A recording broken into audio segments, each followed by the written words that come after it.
Boston, Reuters. A Massachusetts pharmacist was convicted of racketeering and fraud charges but was cleared of murder on Wednesday for his role in a 2012 fungal meningitis outbreak that killed 76 people and sickened hundreds more across the United States.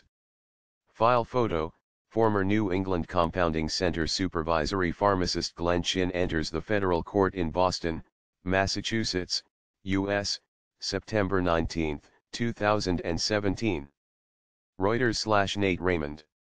Jurors found that federal prosecutors in Boston failed to prove Glenn Chin, 49, committed second-degree murder in connection with the deaths of 25 people who were injected with mold-tainted steroids produced at the now-defunct New England Compounding Center.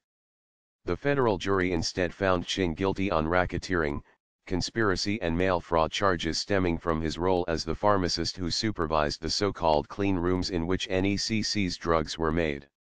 The verdict came after a separate jury in March found Barry Cadden, NECC's co-founder and former president, guilty of racketeering and fraud but similarly cleared him of murder. Cadden, 50, was sentenced in June to 9 years in prison. No matter what these prosecutors tell you, this was never a murder case, ever, said Stephen Weymouth, Chin's lawyer. He called the verdict a victory, noting that a murder conviction would have exposed Chin to a maximum prison sentence of life. Weymouth said he now expected Chin to receive a prison term no longer than Cadden's when he is sentenced January 30. Prosecutors say that 778 people nationwide were sickened after being injected with contaminated steroids produced in unsanitary conditions at Framingham, Massachusetts-based NECC.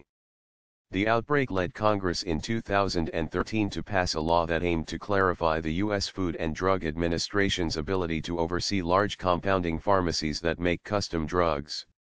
Prosecutors said Chin directed staff in NECC's clean rooms to skip cleaning despite the presence of insects, mice, and mold.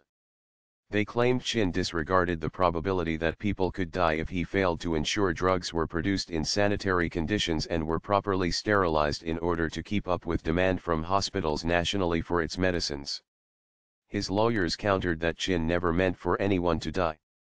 They said blame instead rested with Cadden, who made all of the decisions at NECC and trained Chin on how to produce drugs in the ways that prosecutors contend were unsafe. Lesser charges were filed against 12 other people associated with NECC. 3 have pleaded guilty. A federal judge dismissed charges against 2 defendants in 2016. Charges remain pending against the rest. Reporting by Nate Raymond in Boston, editing by Andrew Hay. Our standards: the Thomson Reuters Trust Principles.